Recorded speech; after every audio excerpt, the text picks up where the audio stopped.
UDF-നെ തോൽപ്പിക്കുമെന്ന് വ്യാപാരി വ്യവസായി സമിതി ഏകോപന സമിതി. UDF സർക്കാർ വ്യാപാരികളെ ആത്മഹത്യയിലേക്ക് തള്ളിവിട്ടുവെന്നും പ്രതിഷേധിക്കുന്നവരെ പോലീസിനെ ഉപയോഗിച്ച് അടിച്ചമർത്തുന്നുവെന്നും ടി നസറുദ്ദീൻ പറഞ്ഞു. UDF-നെ തോൽപ്പിക്കാൻ വ്യാപാരികൾ ഒറ്റക്കെട്ടായി രംഗത്തിറങ്ങണമെന്നും അദ്ദേഹം പറഞ്ഞു. മുഖ്യമന്ത്രി ഉമ്മൻചാണ്ടിക്കും UDF സർക്കാരിനുമെതിരെ രൂക്ഷമായ വിമർശനമാണ് വ്യാപാരി വ്യവസായി ഏകോപന സമിതി പ്രസിഡന്റ് ടി നസറുദ്ദീൻ ഉന്നയിച്ചത്. വ്യാപാരികളുടെ പിന്തുണയോടെ അധികാരത്തിൽ വന്ന UDF സർക്കാർ വ്യാപാരി ദ്രോഹ നടപടികളാണ് സ്വീകരിച്ചത്. വാറ്റ് ടാക്സിന്റെ പേരിൽ വ്യാപാരികളെ നിരന്തരം ബുദ്ധിമുട്ടിക്കുകയാണ്. കർഷക ആത്മഹത്യ പോലെ വ്യാപാരികളെയും സർക്കാർ ആത്മഹത്യയിലേക്ക് തള്ളിവിട്ടു. പ്രതിഷേധിക്കുന്നവരെ പോലീസിനെ ഉപയോഗിച്ച് അടിച്ചൊതുക്കുകയാണ് ചെയ്തത്. ഈ തെരഞ്ഞെടുപ്പിൽ UDF-നെ പരാജയപ്പെടുത്താൻ വ്യാപാരികൾ ഒറ്റക്കെട്ടായി പ്രവർത്തിക്കും. കേരളത്തിൽ LDF അധികാരത്തിലെത്തുമെന്നും ടി നസറുദ്ദീൻ പീപ്പിളിനോട് പറഞ്ഞു. 4 കൊല്ലം ഭരിച്ച് ഗുണം ചെയ്തില്ല എന്ന് മാത്രമല്ല, ദോഷകരമായ കർഷക ആത്മഹത്യ പോലെ വ്യാപാരി ആത്മഹത്യയിൽ പോകേണ്ട ഗതികേട് വന്നിരിക്കുക. UDF-ന് എതിരായി പ്രവർത്തിക്കാൻ ഞങ്ങൾ തീരുമാനിച്ചിട്ടുണ്ട്. അത് ബാക്കിയുള്ളവരുടെ വിജയത്തിന് കാരണമായാൽ ഞങ്ങളെ കുറ്റം പറയരുത്.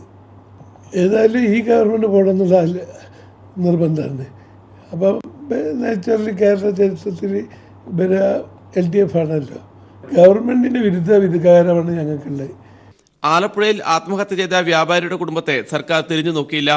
പിണറായി വിജയൻ ഉൾപ്പെടെയുള്ള LDF നേതാക്കളോട് തങ്ങളുടെ വിഷമതകൾ അറിയിച്ചതായും ആവശ്യമായ നടപടികൾ സ്വീകരിക്കാമെന്ന് നേതാക്കൾ ഉറപ്പു നൽകിയതായും നസറുദ്ദീൻ പറഞ്ഞു. PV കുട്ടൻ, കോഴിക്കോട്.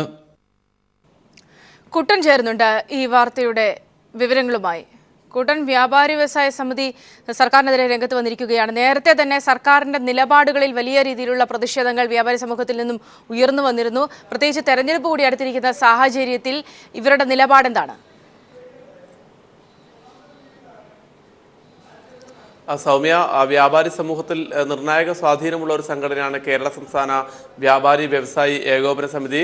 ഇതിന്റെ സംസ്ഥാന പ്രസിഡന്റ് ടി നസറുദ്ദീനാണ് അല്പസമയം മുമ്പ് പീപ്പിൾ TVയോട് സംസാരിച്ചത്. വളരെ രൂക്ഷമായ ഭാഷയിലാണ് അദ്ദേഹം സർക്കാരിനെയും മുഖ്യമന്ത്രി ഉമ്മൻചാണ്ടിയെയും വിമർശിച്ചിരിക്കുന്നത്. കഴിഞ്ഞ തിരഞ്ഞെടുപ്പിൽ വ്യാപാരികളുടെ അടക്കം പിന്തുണയോടുകൂടിയാണ് UDF സർക്കാർ അധികാരത്തിലെത്തിയത്. എന്നാൽ വ്യാപാരികൾക്ക് വേണ്ടി എന്തെങ്കിലും ഒരു നല്ല കാര്യം ചെയ്തില്ലെന്ന് മാത്രമല്ല, പരിപൂർണമായും വ്യാപാരികളെ ദ്രോഹിക്കുന്ന നിലപാടാണ് സർക്കാർ കൈക്കൊണ്ടത് എന്നും അദ്ദേഹം കുറ്റപ്പെടുത്തി. ഏറ്റവും ഒടുവിൽ ഒരു വ്യാപാരിക്ക് വാറ്റ് ടാക്സിന്റെ പേരിൽ ഉദ്യോഗസ്ഥരുടെ പീഡനം അനുഭവിക്കേണ്ടി വന്ന ഒരു വ്യാപാരി ആലപ്പുഴയിൽ ആത്മഹത്യ ചെയ്യേണ്ടി വന്നു. കർഷക ആത്മഹത്യ പോലെ വ്യാപാരികളെ ആത്മഹത്യയിലേക്ക് തള്ളിവിടുകയാണ് സർക്കാർ എന്നും ടി നസറുദ്ദീൻ കുറ്റപ്പെടുത്തി. അതുപോലെ തന്നെ ഇത്തരം വിഷയങ്ങളിൽ പ്രതിഷേധിക്കുന്ന വ്യാപാരികളെ പോലീസിനെ ഉപയോഗിച്ച് തല്ലി ഒതുക്കാനാണ് സർക്കാർ ശ്രമിക്കുന്നതെന്ന് അദ്ദേഹം പറഞ്ഞു. തങ്ങളുടെ കീഴിൽ ഏതാണ്ട് 20 ലക്ഷത്തിലധികം വോട്ടർമാരുണ്ട്. സംഘടനയിലെ അംഗങ്ങളും അവരുടെ ബന്ധുക്കളും ഒക്കെ കൂടുമ്പോൾ 20 ലക്ഷത്തിലധികം വോട്ടർമാർ തങ്ങളോടൊപ്പമുണ്ട്. ഇവരെല്ലാം ഈ തെരഞ്ഞെടുപ്പിൽ UDF-നെതിരെ ഒറ്റക്കെട്ടായി വോട്ട് ചെയ്യും. അതുപോലെ തന്നെ പ്രചാരണ പ്രവർത്തനങ്ങളും UDF സർക്കാരിനെതിരെ വലിയ രീതിയിലുള്ള പ്രചാരണ പ്രവർത്തനങ്ങളും സംഘടിപ്പിക്കും. സ്വാഭാവികമായും കേരളത്തിൽ LDF അധികാരത്തിലെത്തുമെന്നും നസറുദ്ദീൻ പറഞ്ഞിട്ടുണ്ട്. UDF സർക്കാരിനെ താഴെ ഇറക്കുന്നതിനുള്ള എല്ലാ പ്രവർത്തനങ്ങൾക്കും വ്യാപാരി സമൂഹം നേതൃത്വം നൽകുമെന്നും അദ്ദേഹം അറിയിച്ചു. സൗമ്യ, കുട്ടനാണ് വിവരങ്ങൾ നൽകിയത്. മറ്റു വാർത്തകളിലേക്ക്. പ്രതിഷേധത്തെ തുടർന്ന് മെത്രാൻ കായൽ നികത്താനുള്ള വിവാദ ഉത്തരവ് സർക്കാർ പിൻവലിച്ചു. കടമക്കുടി നിലം നികത്താനുള്ള ഉത്തരവും പിൻവലിച്ചു. ഉത്തരവ് പിൻവലിക്കണമെന്ന് റവന്യൂ മന്ത്രി മന്ത്രിസഭായോഗത്തിൽ ആവശ്യപ്പെട്ടു. ഇതിനിടയിൽ തെറ്റ് സമ്മതിച്ച് മുഖ്യമന്ത്രി വാർത്താസമ്മേളനത്തിൽ വിവാദമായ പശ്ചാത്തലത്തിലാണ് പാടം നികത്താനുള്ള ഉത്തരവ് പിൻവലിച്ചതെന്ന് മുഖ്യമന്ത്രി പറഞ്ഞു. നിലനിൽക്കുന്ന നിയമപ്രകാരം പദ്ധതി നടപ്പാക്കാൻ കഴിയില്ല. തെരഞ്ഞെടുപ്പിന് മുൻപ് വിവാദമുണ്ടാക്കാൻ ആഗ്രഹിക്കുന്നില്ലെന്നും മുഖ്യമന്ത്രി പറഞ്ഞു. വിവരങ്ങളുമായി ദിനകർ ചേരുന്നുണ്ട്. ദിനകർ, ഇന്നലെ തന്നെ ഈ വിഷയത്തിൽ ഹൈക്കോടതിയിൽ നിന്നും വലിയ തിരിച്ചടി നേരിട്ടിരുന്നു. ആ ഒരു പശ്ചാത്തലത്തിൽ കൂടി വേണം ഇന്നത്തെ ഈ ഒരു തീരുമാനത്തെ കാണാൻ. ഒപ്പം മുഖ്യമന്ത്രി പറഞ്ഞ കാര്യങ്ങളും. തീർച്ചയായും സൗമ്യ, സർക്കാരിന് വലിയ തിരിച്ചടി ഉണ്ടായിരിക്കുന്ന പശ്ചാത്തലത്തിലാണ് വിവാദ ഉത്തരവ് പിൻവലിക്കാൻ ഇന്ന് ചേർന്ന മന്ത്രിസഭാ യോഗത്തിൽ തീരുമാനമായത്. മെത്രാൻ കായൽ 378 ഏക്കർ മെത്രാൻ കായൽ നികത്താനുള്ള തീരുമാനവും അതോടൊപ്പം തന്നെ എറണാകുളം കടമക്കുടി വില്ലേജിലെ 47 ഏക്കർ നിലം നികത്താനുള്ള തീരുമാനവുമാണ് ഇന്നത്തെ മന്ത്രിസഭാ യോഗത്തിൽ പിൻവലിക്കാൻ തീരുമാനം കൈക്കൊണ്ടിരിക്കുന്നത്.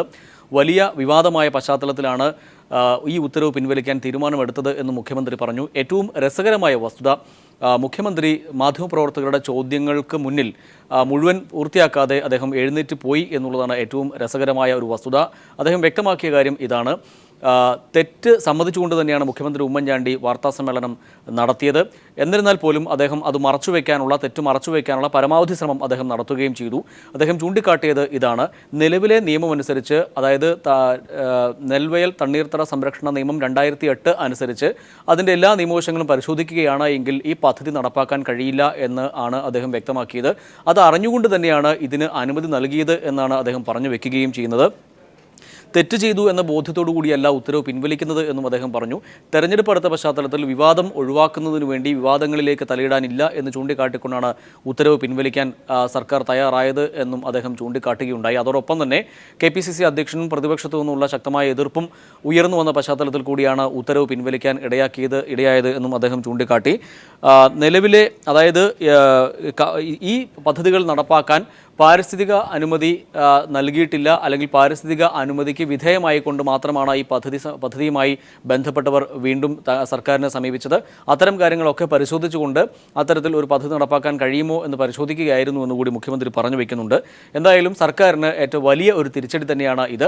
ഫലത്തിൽ സ്വകാര്യ വ്യക്തികളെ സഹായിക്കുന്നതിന് വേണ്ടി ഹെക്ടർ കണക്കിന് വയൽ ഭൂമി നികത്താനുള്ള തീരുമാനം സർക്കാർ കൈക്കൊണ്ടത് വലിയ തിരിച്ചടിയായിരിക്കുന്നു. അതിൽ നിന്നും തലയൂരാൻ വേണ്ടിയാണ് ഇപ്പോൾ ഈ വിവാദമായ പശ്ചാത്തലത്തിൽ ഉത്തരവ് പിൻവലിക്കാൻ സർക്കാർ തയ്യാറായിരിക്കുന്നത് എന്ന് വേണം നമുക്ക് വ്യാഖ്യാനിക്കാൻ. അതേസമയം വൈക്കത്ത് നിലം നികത്താൻ നൽകിയ അനുമതി പിൻവലിച്ചിട്ടില്ല. അത് നിലം നികത്താൻ അനുമതി നൽകിയിട്ടില്ല എന്നാണ് അദ്ദേഹം വ്യക്തമാക്കുന്നത്. അത് ചില എക്സെപ്ഷൻസ് മാത്രമാണ്, ചില ഒഴിവുകൾ മാത്രമാണ് നൽകിയിട്ടുള്ളത് എന്നും അദ്ദേഹം ചൂണ്ടിക്കാട്ടുകയുണ്ടായി. സൗമ്യ, ദിനകറാണ് വിവരങ്ങൾ നൽകിയത്. മെത്രാൻ കായൽ സംബന്ധിച്ച തീരുമാനം തെറ്റാണ് എന്ന് മുഖ്യമന്ത്രി സമ്മതിച്ചു. വിവാദമായ പശ്ചാത്തലത്തിലാണ് പാടം നികത്താനുള്ള ഉത്തരവ് പിൻവലിച്ചതെന്ന് മുഖ്യമന്ത്രി വ്യക്തമാക്കി. മുഖ്യമന്ത്രിയുടെ വാക്കുകളിലേക്ക്. നെൽവയൽ തണ്ണീർത്തട സംരക്ഷണ നിയമം 2008, അതിനകത്ത് വ്യക്തമായ വ്യവസ്ഥകളുണ്ട്. അതുപോലെ തന്നെ പാരിസ്ഥിതിക അനുമതി, അതും നെൽവയലിൻ്റെ കാര്യത്തിലും തണ്ണീർത്തടത്തിൻ്റെ കാര്യത്തിലും വ്യക്തമായിട്ടുണ്ട്. ഈ രണ്ട് വ്യവസ്ഥയ്ക്കും വിധേയമായി എന്ന് പറഞ്ഞാൽ ഇതിലെ വ്യവസ്ഥകൾ പാലിച്ച് മാത്രമേ ഏതെങ്കിലും ഒരു നടപടിയുമായി മുമ്പോട്ട് പോകാൻ സാധിക്കൂ. എങ്കിലും ഇങ്ങനൊരു വിവാദമൊക്കെ വന്നു, പ്രത്യേകിച്ച് ഒരു തെരഞ്ഞെടുപ്പിലേക്ക് പോകുന്ന സമയത്ത് അതിനെ സംബന്ധിച്ചിടത്തോളം ഒരു വിവാദമാക്കാൻ ആഗ്രഹിക്കുന്നില്ല. KPCC പ്രസിഡന്റ് ഈ ആവശ്യം മുന്നോട്ട് ഉന്നയിച്ചിരുന്നു. ഈ സാഹചര്യങ്ങൾ കണക്കിലെടുത്തുകൊണ്ട് ഈ കോട്ടയം ജില്ലയിലെ കോമരകത്തെ ഈ പ്രോജക്റ്റും എറണാകുളം ജില്ല അതിലെ മെഡിക്കൽ ടൂറിസം അഭിവൃദ്ധിക്കുന്നതിന് വേണ്ടിയിട്ടുള്ള മൾട്ടി സ്പെഷ്യാലിറ്റി ആശുപത്രിയുടെ പ്രപ്പോസലും അത് പിൻവലിക്കുന്നതിന് തീരുമാനിച്ചിട്ടുണ്ട്. ഈ വിവരം ഹൈക്കോടതിയെയും അറിയിക്കുന്നതിന് തീരുമാനിച്ചു. മുഖ്യമന്ത്രിയും മന്ത്രിമാരും കൊള്ളസംഘമായി മാറിയതായി CPM പൊളിറ്റ് ബ്യൂറോ അംഗം പിണറായി വിജയൻ. പോകുന്ന പോക്കിന് എല്ലാ വഴിയിലൂടെയും കിട്ടാവുന്നതെല്ലാം നേടുകയാണ് സർക്കാരിന്റെ ലക്ഷ്യമെന്നും പിണറായി പറഞ്ഞു. ഈ സാഹചര്യത്തിലാണ് കോടതിക്ക് പോലും വിഷയത്തിൽ ഇടപെടേണ്ടി വന്നത്. ഉദ്യോഗസ്ഥർ തെറ്റായ കാര്യങ്ങൾക്ക് കൂട്ടുനിൽക്കരുതെന്നും പിണറായി തിരുവനന്തപുരത്ത് ആവശ്യപ്പെട്ടു. അപ്പോൾ തങ്ങൾക്ക് എന്താണ് വരാൻ പോകുന്നത് എന്നതിനെക്കുറിച്ച് നല്ല ബോധ്യമുള്ള മുഖ്യമന്ത്രിയും മന്ത്രിമാരും ഒരു കൊള്ളസംഘമായി മാറിയ അവസ്ഥയാണ് കേരളത്തിലുള്ളത്. അതിൻ്റെ ഭാഗമായാണ് എല്ലാ വഴിയിലും കൂടെ കിട്ടാവുന്നതെല്ലാം സമ്പാദിക്കുക എന്ന നിലപാട് വന്നു ചേർന്നിട്ടുള്ളത്. അതുകൊണ്ടാണ് നിയമവിരുദ്ധമായ ഒട്ടേറെ കാര്യങ്ങൾ ഇവിടെ സംഭവിച്ചിരിക്കുന്നത്. കോടതിക്ക് പോലും ഇതിൽ ഇടപെടേണ്ടി വന്നിരിക്കുന്നു. അപ്പോൾ ഉദ്യോഗസ്ഥ വൃന്ദത്തോട് പൊതുവിൽ അഭ്യർത്ഥിക്കാനുള്ളത് തെറ്റായ കാര്യങ്ങൾക്ക് കൂട്ടുനിൽക്കാതിരിക്കണം. സർക്കാർ അപഹാസ്യരായതിനെ തുടർന്നാണ് വിവാദ ഉത്തരവ് പിൻവലിച്ചതെന്ന് VS അച്യുതാനന്ദൻ. കണ്ണായ സ്ഥലങ്ങൾ ഉമ്മൻചാണ്ടി ഇഷ്ടദാനം നൽകുകയാണ്. അടൂരിൽ ഭൂമി പതിച്ചു നൽകിയ ഉത്തരവും പിൻവലിക്കണമെന്നും VS ആവശ്യപ്പെട്ടു. ഇനി ഒരിക്കലും കേരളത്തെ കൊള്ളയടിക്കാൻ അവസരം കിട്ടില്ല എന്ന് ബോധ്യപ്പെട്ട ഉമ്മൻചാണ്ടിയും കൂട്ടരും അവസാനത്തെ പോക്കിൽ കടും വെട്ടുവെട്ടുന്ന രീതിയിലാണ് കേരളത്തിൻ്റെ കണ്ണായ പല പ്രദേശങ്ങളും എല്ലാ നിയമങ്ങളും ലംഘിച്ചുകൊണ്ട് ഇഷ്ടക്കാർക്ക് പതിച്ചു നൽകി കേരളത്തിൻ്റെ തല തന്നെ വെട്ടി ഇരിക്കുന്നത്.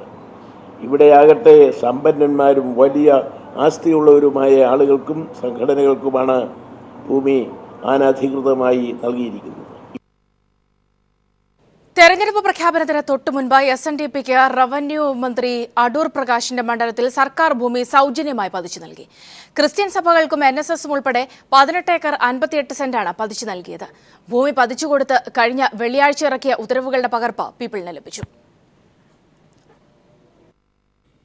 SNDPയോടും വെള്ളാപ്പള്ളിയോടും ഒരു തെരഞ്ഞെടുപ്പ് ധാരണയുമില്ലെന്നാണ് KPCCയുടെ പരസ്യ നിലപാട്.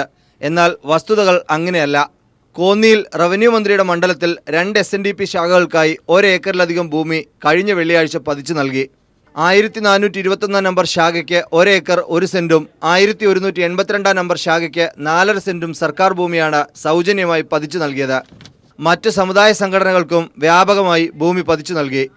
കറുമ്പുങ്കര NSS കരയോഗത്തിന് 9.5 സെന്റ്, കത്തോലിക്ക സഭ പത്തനംതിട്ട ഭദ്രാസനത്തിന് തണ്ണിത്തോട് വില്ലേജിൽ 4 acre 10 cent, Thannithode Saint Antony's Orthodox പള്ളിക്ക് 3 ഏക്കർ 17 സെന്റ്, കരിമാൻതോട് മലങ്കര കത്തോലിക്ക പള്ളിക്ക് 1 ഏക്കർ, മണ്ണീര മലങ്കര കത്തോലിക്ക പള്ളിക്ക് 1 ഏക്കർ, സെന്റ് തോമസ് സ്കൂളിന് 26 സെന്റ്, ഇങ്ങനെ നീളുന്നു സമുദായ സംഘടനകൾക്ക് പതിച്ചു നൽകിയ ഭൂമിയുടെ പട്ടിക.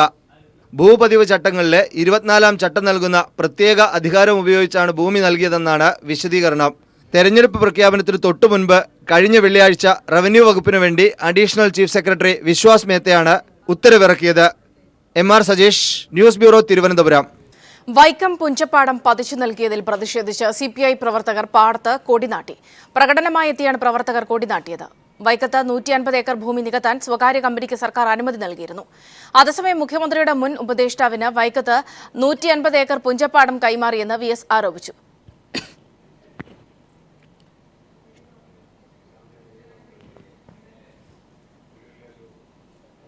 ശ്രീ രവിശങ്കറിന്റെ ആർട്ട് ഓഫ് ലിവിംഗിനായി ദില്ലിയിൽ യമുനയുടെ തീരത്ത് ആയിരക്കണക്കിന് ഏക്കർ കൃഷിയും മരങ്ങളും നശിപ്പിച്ചതിന് 120 കോടി രൂപ പിഴ ഒടുക്കേണ്ടി വരുമെന്ന് ഹരിത ട്രിബ്യൂണൽ നിർദ്ദേശം. പരിപാടിക്ക് എങ്ങനെ അനുമതി ലഭിച്ചുവെന്ന് കേന്ദ്ര പരിസ്ഥിതി മന്ത്രാലയത്തോട് ഹരിത ട്രിബ്യൂണൽ വിശദീകരണം ചോദിച്ചു. അതീവ പരിസ്ഥിതി ദുർബല പ്രദേശമായ യമുന തീരത്ത് ഹരിത ട്രിബ്യൂണലിന്റെ നിയമങ്ങൾ ലംഘിച്ച് എങ്ങനെ വേദി നിർമ്മിക്കാൻ അനുവാദം നൽകിയെന്ന് സീതാറാം യെച്ചൂരി. സൈന്യത്തെ എന്തിനാണ് സ്വകാര്യ ചടങ്ങിന് വേണ്ടി ഉപയോഗപ്പെടുത്തിയതെന്നും യെച്ചൂരി ചോദിച്ചു. और ये जगह जहाँ पे की जा रही है, सबको पता है कि जब पानी भरता है यमुना में, तब जो है पानी यहाँ से गुजरता है और वहाँ पर उस सॉइल के अंदर कई सारे अब ग्रीन ट्रिब्यूनल के ऑर्डर्स हैं इसके खिलाफ आपके। और दूसरी बात जो उठाई गई कि ये बताइए कि अपने आर्मी को एक प्राइवेट फंक्शन को फैसिलिटेट करने के लिए किस तरीके से अब 2 पॉन्टून ब्रिज बने हैं जमुना के ऊपर।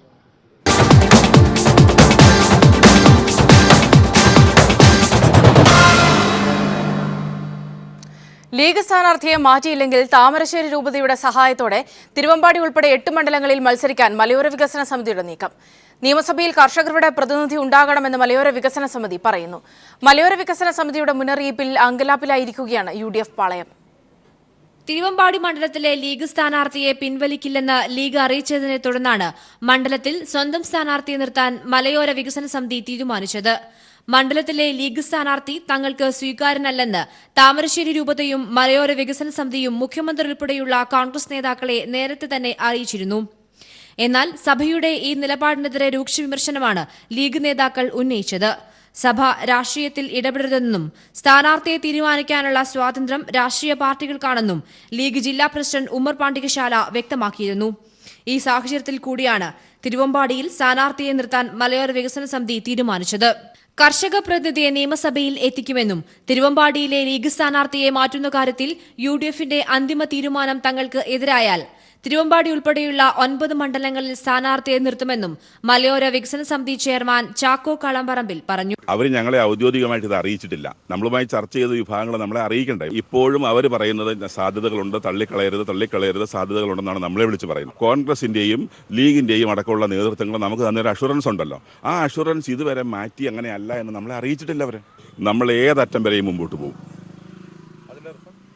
സ്ഥാനാർത്ഥിയെ നിർത്തേണ്ടി വന്നാൽ സ്ഥാനാർത്ഥി നിർത്തും. ഞങ്ങൾക്ക് അവിടെ മാത്രമല്ല, ഏകദേശം 8-9 മണ്ഡലങ്ങളിൽ മലയോര വികസന സമിതി ശക്തമായിട്ടുണ്ട്. അവർക്ക് ബേസ് ഉണ്ട്. സഭയ്ക്ക് ഏറെ സ്വാധീനമുള്ള തിരുവമ്പാടിയിൽ സഭ സ്വന്തം സ്ഥാനാർത്ഥിയെ നിർത്തുന്നത് UDFനെ വലിയ പ്രതിസന്ധിയിലേക്കാണ് എത്തിക്കുന്നത്. News bureau, Kozhikode.